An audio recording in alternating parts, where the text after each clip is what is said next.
Hi everyone, welcome to my channel. So in this video we are going to discuss concrete operational stage of cognitive development. So let's get started. So concrete operational stage 7 to 11 years तक होती है. इसमें आता है logical thinking, decentration, reversibility, inductive logic, reduction in egocentrism. If we talk about logical thinking, इस stage में children problem solve करने के लिए लॉजिक का यूज करना स्टार्ट कर देते हैं. Let's talk about decentration. Let's talk about decentration. Decentration means problem के एक एस्पेक्ट को ना देखकर एक ही बार में मल्टीपल एस्पेक्ट देखना डिसेंट्रेशन होता है. The ability to focus on multiple parts of a problem at once.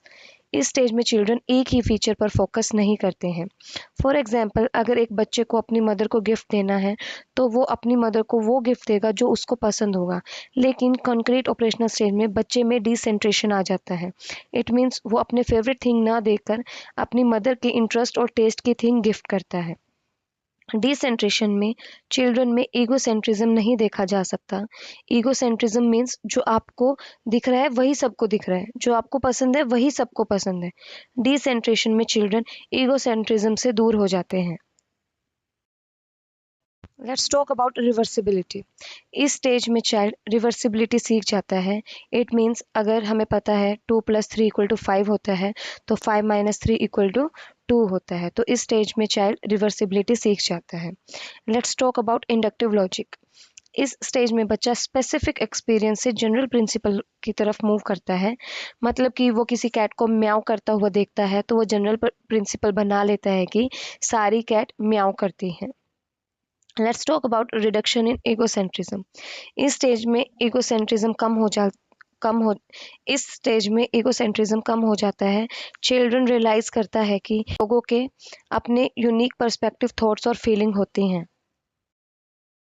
Let's talk about the 5 core capacities. So first is conservation. It means अगर शेप चेंज होती है तो क्वांटिटी सेम ही रहती है. For example, इस stage में बच्चा सीख जाता है कि पानी ग्लास में है और वही पानी कटोरी में है. यहाँ शेप चेंज है बट क्वांटिटी क्या है, सेम ही रहेगी. Second one is numeration. Numeration means understanding that number of item remains the same regardless of how they are spread out. For example, मान लीजिए कि 10 कॉइन्स हैं, उसको एक साथ रख दिया और 10 कॉइन्स को अलग अलग रख दिया. तो इस स्टेज में बच्चा सीख जाता है कि 10 कॉइन्स सेम ही रहेंगे चाहे वो ग्रुप में हो या स्प्रेड किए हों. Let's talk about seriation. The ability to sort object in an order. इसमें बच्चा ऑब्जेक्ट को सॉर्ट करना सीख जाता है. वो ऑब्जेक्ट को स्मॉलेस्ट टू लार्जेस्ट में भी सॉर्ट कर सकता है. वो ऑब्जेक्ट को लार्जेस्ट टू स्मॉलेस्ट में भी सॉर्ट करना सीख जाता है. Let's talk about classification. The ability to group object by shared traits.